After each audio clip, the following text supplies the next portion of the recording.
Hi, I'm Alison, the founder of It's Black Owned. If you haven't yet discovered itsblackowned.com, it's a website that features some brilliant, tried and tested black-owned businesses. On there we have a range of businesses from bars and restaurants to even car dealerships and cleaners. So today I'm joined by James, one of the co-founders of Interludee, which is an amazing bar and restaurant located in Lee, South East London.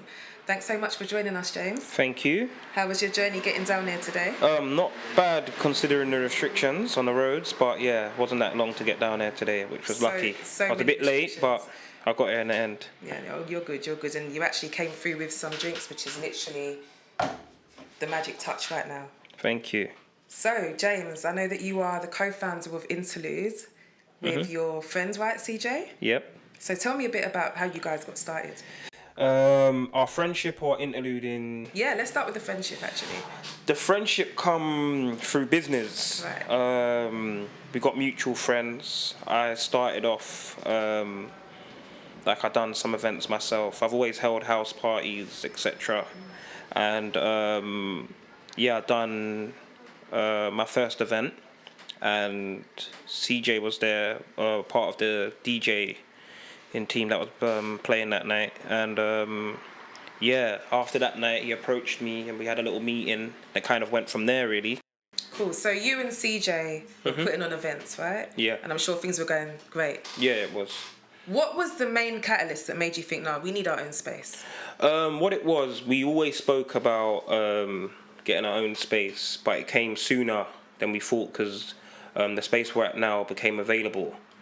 And we had done previous events there, so we thought, let's give it a go. Take it over and see what we can do with it. Okay, so what was that like the process of hosting events to now owning the whole shebang? It's a lot more responsibility. When you hosting events, you just got to make sure the customer experience is okay and then they go home. When you now own the venues, you've got to look at staffing, customer experience, safety, also the kitchen, licensing, neighbours, the public. There's a lot more that comes into it. Definitely on the public part, I want to touch on that because this bar is located in Lee, right?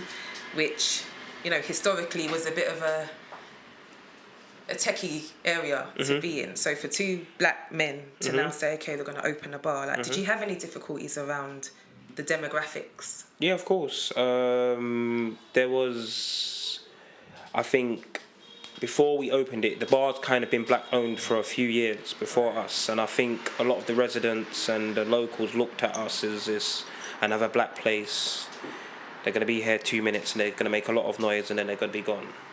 That was kind of the kind of when we was doing the works from the public. People were, oh, this has been a few different things over the years, and I just kind of got the energy that they thought, oh, it's another one. They're going to be here 2 minutes and they're going to be gone.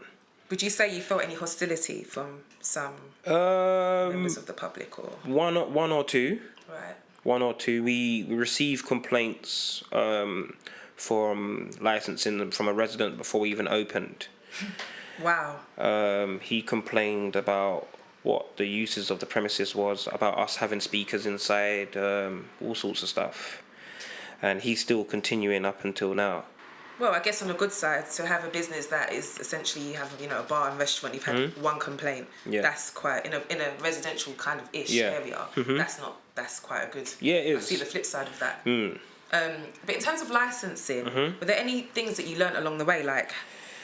When we opened the business, there's a lot of stuff, including license, we didn't know. We'd never run a venue, and there was stuff we was told on how the venue had to be run, certain rules, certain laws, and some of them wasn't true when we done our research.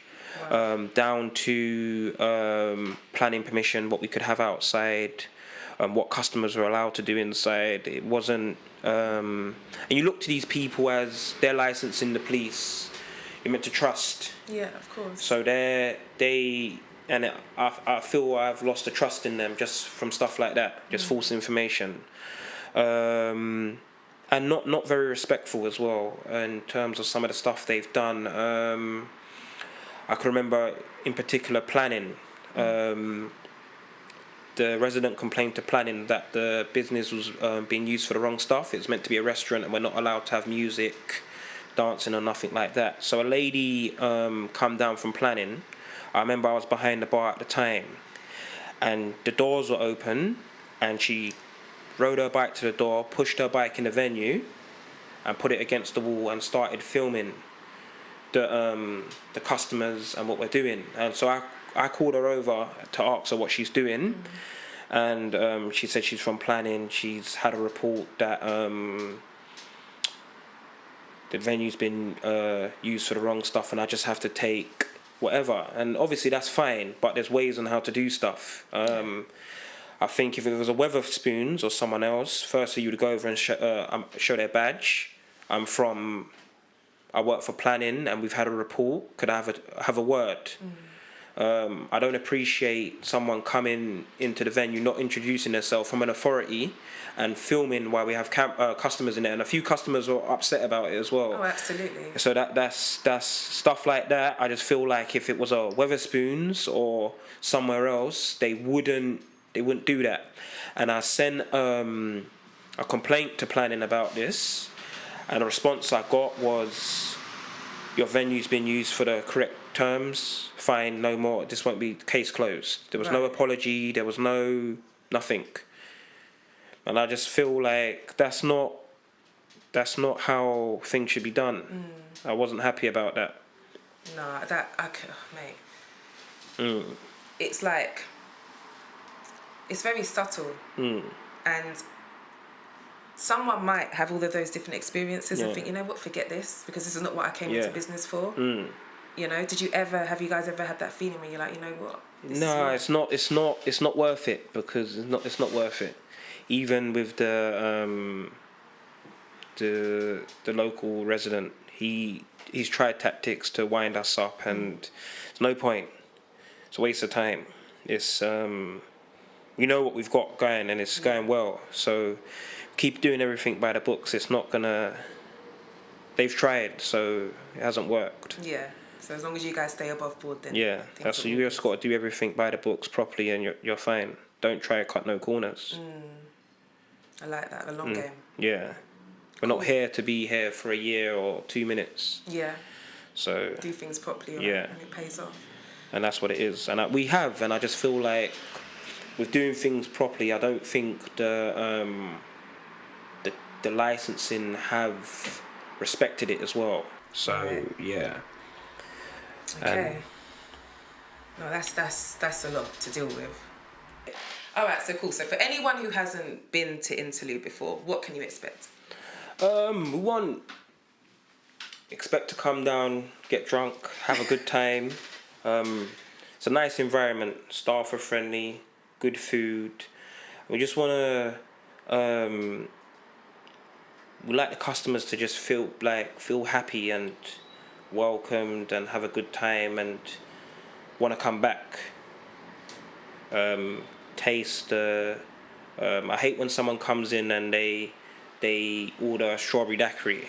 Do you know why I'm laughing? I literally did that last time. Yeah, no, I like yeah. You could do better than we've that. got so much more to offer, so we want people to come in and try new things, stuff that come out of their comfort zone. Try a Pain Again or a Duppy Walker or a Shot from Hell or that's the whole point behind the menu. We want something different. We want people to come there and experience something different to wherever else they go. And when you guys created the bar space, was there like mood boards and things like that, or was it just you just knew what felt right? Yeah, we just knew what felt. Yeah, that's what it was. We just looked at certain things and what felt right, really. No mood. It was just freestyling. That's sometimes how the best things get made, right? Like these cocktails, I'm pretty sure some of them you might have freestyled, no? Yeah, and the names, everything. We just got in with one of my friends who's a barman, and we just started. He started mixing up some stuff. We tasted them and just ran with it. What's in the Pain and Gain, just out of curiosity? It's got rum in there, 2 different rums. It's got a passion fruit puree. It's got a few juices in there, syrups. That's where the sweetness comes from, and it's got lime in there that adds a bit of the sourness as well. Nice. And obviously, you guys have got Jerk Bros on me, or JRK, sorry. Yeah. Wait, what's right? Jerk Bros, JRK. JRK. Sorry, guys. I'm like Jerk Bros. Well, they say both as well, so a lot of Okay. people. But yeah, I'd say JRK Bros. Okay, But yeah. cool. So you guys work together, and I mean, like, how has that been? That's been good. Yeah. Obviously, Daniel, the co-founder of Jerk Bros and Reese, I've known them before Interlude. Okay. So I've known them both for 10 years plus. And they were doing their own food thing. And we didn't want to run the food ourselves. Food's difficult. And they're young as well. They had I think we felt that their business model matched ours. So something new, something fresh. And we merged together and it's worked. That's so good. Yeah. Because I'm imagining, because it's JRK Jerk, that they're black, young black men as well. Yeah. And to know that you guys are working together in business, you know, that's pretty good. And also the fact that you guys employ staff to help run your business, right? Yeah. And you're just offering opportunities for people to work with you. How important is that for you guys? Very important. Yeah, we like to look after the staff because the staff keep the business going. We can't do it without them. And yeah, lots of people, local people as well, have been employed throughout the 2 years. Okay. Which is good. And when it comes to running a business, are you really conscious of the fact that are you more conscious of the fact that it's just a business, or do you feel like as a black owner that you have an extra emphasis on that? Like, does it cross your mind, or are you conscious of it? No. When I started it, is the black side of it only coming towards the licensing side of stuff. Right. When I'm working, I don't think I'm black, and I have to be conscious. It's more the licensing. I thought they just looked at us as a couple guys that are going to come here and want to have a party every week for our own personal gains, if you get what I mean. Not that we've come here to run a serious business that's paying our bills, our family, supporting our families and stuff like that. I think I don't think licensing always take into consideration that we are running a business and it's serious. We're not here to play a game. Yeah. And I think I don't think they take it very seriously what we're doing. All right, James. So for anyone who is, inspired by your story and is really thinking seriously about opening a bar and restaurant, what sort of advice would you have for them? Firstly, you have to want to do it, and it's not just. It looks like a fun environment, and it's a good time. You might come in and see that you come in at a busy times. There's a lot that goes on very serious behind the scenes. A lot of preparation, a lot of planning, a lot of work. So it's not all fun and games as it looks as a customer when you come in. Yeah. Secondly, you wanna not leave your business to its own devices. You wanna be a part of your business and work. Be very hands-on. Right. Because you have to you got your vision, but you have to implement that on your staff and make sure they can keep up a certain standard. I think when you leave people in charge of what you're doing, it can kind of fall apart. So that's key in the beginning of starting it. Were there any challenges that you think you could have avoided, or maybe that now you know hindsight is 2020, that you can maybe share? For example, it could be anything like back office stuff, managing money. Yeah, whatever. just basically we come from events, so it was very much cash in hand, door money. That's our money. Right. With business now, it's a lot different. You've got your taxes, your VATs, your staff bills, your rent, and you've got to quickly learn that you can say you take $2,000 on a night. That money's not all yours. And you can't spend your money like that $2,000. You got to learn how to balance your money correctly so that when a tax bill comes, VAT man comes knocking, you can pay them.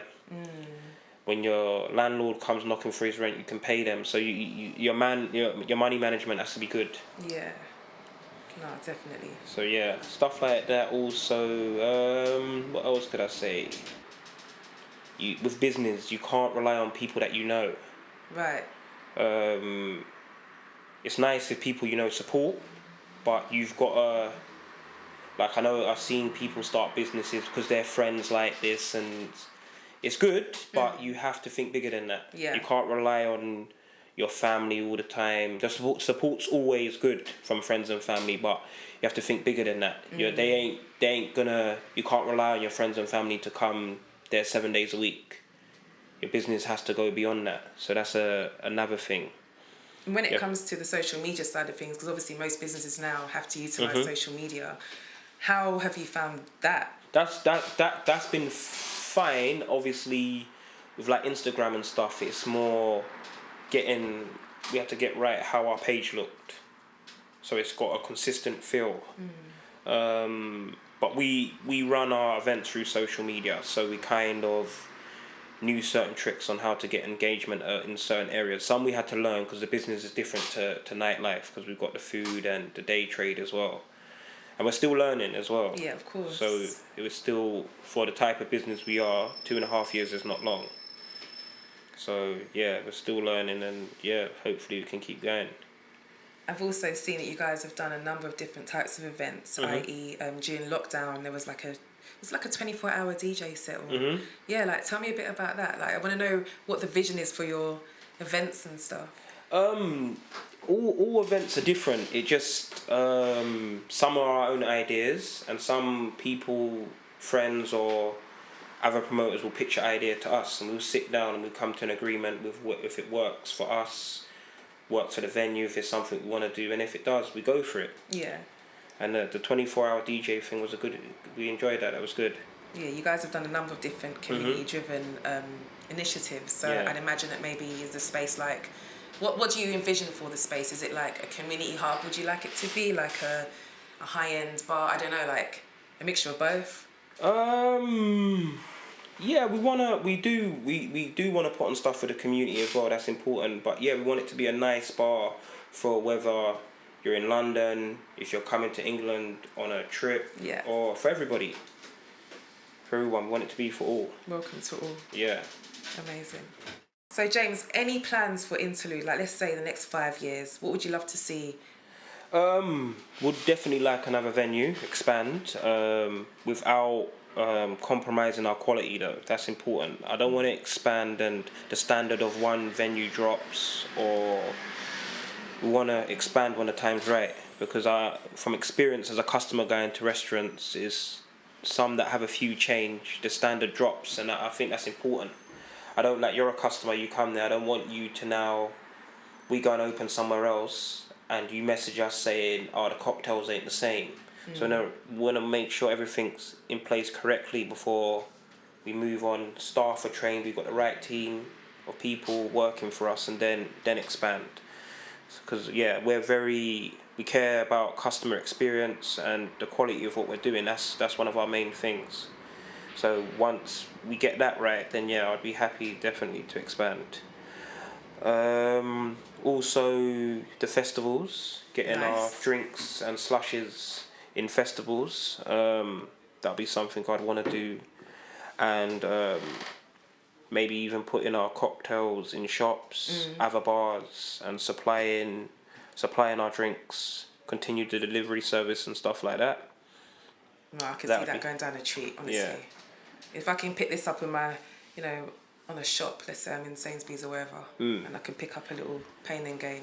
Yeah, so yeah, that'd be good. That's kind of the vision we want, but we get all the other things right first, and then yeah, definitely that's something we want to move on to. Great. Well, thank you so much for joining me today, James. Thank you as well. And I just want you to share your socials. I know you guys are located in League. Can you just share the address, your socials? Our address is 12 League Gate, and our socials our Instagram is Interludee London, and that's LDN. Yes, of course. Amazing. So, as you know, I'm Alison from It's Black Owned. You can find us on www.itsblackowned.com and on Instagram at itsblackowned.com, literally spelled out. Thank you so much for joining me today. Thank you.